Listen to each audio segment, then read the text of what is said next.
I'm going to start with a short reading from Luke 1. In the 6th month, the angel Gabriel was sent by God to a town in Galilee called Nazareth, to a virgin engaged to a man whose name was Joseph, of the house of David. The virgin's name was Mary. And he came to her and said, "Greetings, O favored one, the Lord is with you." But she was much perplexed by his words and pondered what sort of greeting this might be. The angel said to her, "Do not be afraid, Mary, for you have found favor with God. And now you will conceive in your womb and bear a son, and you will name him Jesus." So Mary is a teenage girl who has just been told that she's with child. Her life is about to take a drastic, unexpected turn. Life as she knows it is going to end. Each one of us experience numerous points in our lives where the life that we are living or had planned seems to take a radical change. It may happen when we find out a loved one has lost a job. For some reason, we have to move to another city. When we break up with a significant other, or various other situations that we may have faced. For me, one of these events occurred during my freshman year of college.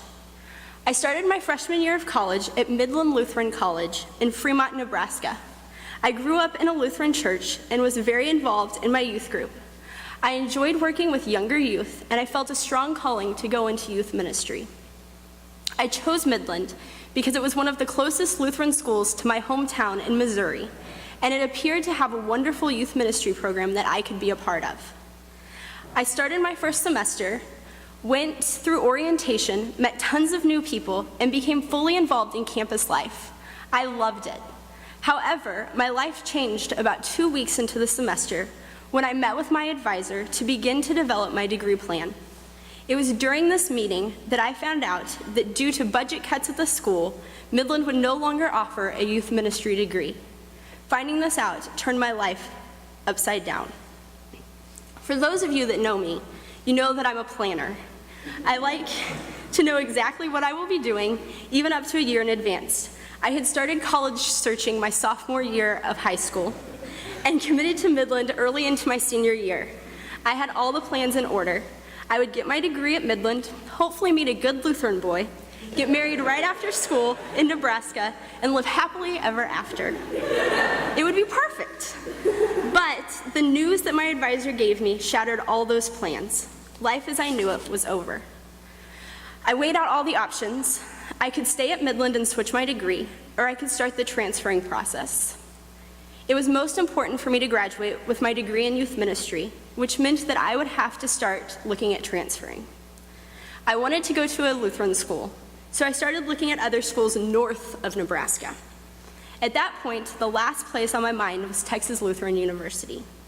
Although my mom graduated from Texas Lutheran back when it was a college, before it was a university, in my mind, moving to Texas was really not an option. I'm not a fan of heat, cowboy boots, and especially not the Longhorns. However, after looking at numerous other schools that just didn't feel right, I decided I would check out TLU. TLU had everything I was looking for as far as a degree. It also seemed to have a very close-knit community and a strong campus ministry. So even though it was not a part of my plan, I applied and was accepted. Within a few months, I was moving into Seguin Hall. The life I had planned out had ended. Sure, I stayed in contact with some of my professors and friends from Midland, but I was embarking a new experience. The despair that I felt when I found out my plans didn't fall the way I had hoped had turned into a brand new life experience. And although it took me a while to find my place and get adjusted, I would not trade my new experience at TLU for anything. I have been able to grow and become a part of the community here through being an RA, a tutor, involvement in campus ministry, and through the relationships I have built with my peers, faculty, and the staff at TLU. From both my experience of transferring to TLU and the text from Luke 1, I have come to realize that although I will face in my life points where the life that I know it will come to an end or will change, that there is always new life ahead. It took me a long time to realize it, but Mary came to this realization much quicker. She took the news that she would be the mother of Jesus and immediately responded with joy and excitement.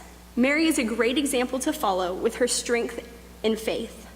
And because she gave birth to Jesus, the Son of God, we do not have to worry and wallow in times of trial or despair in our lives because Christ died for each one of us. There is a small resurrection story in all of the endings that we face. There is always hope for new life and new experiences.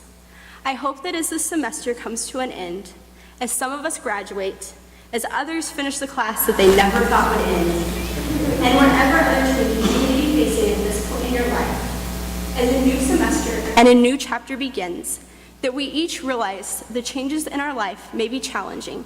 However, we should try to embrace them with a joyful heart and with the mindset that with all of the trials we face, Christ was born into this world through a brave, faith-filled teenage girl, and he has overcome all of the hardships so that we can embrace fully the life that we have been given.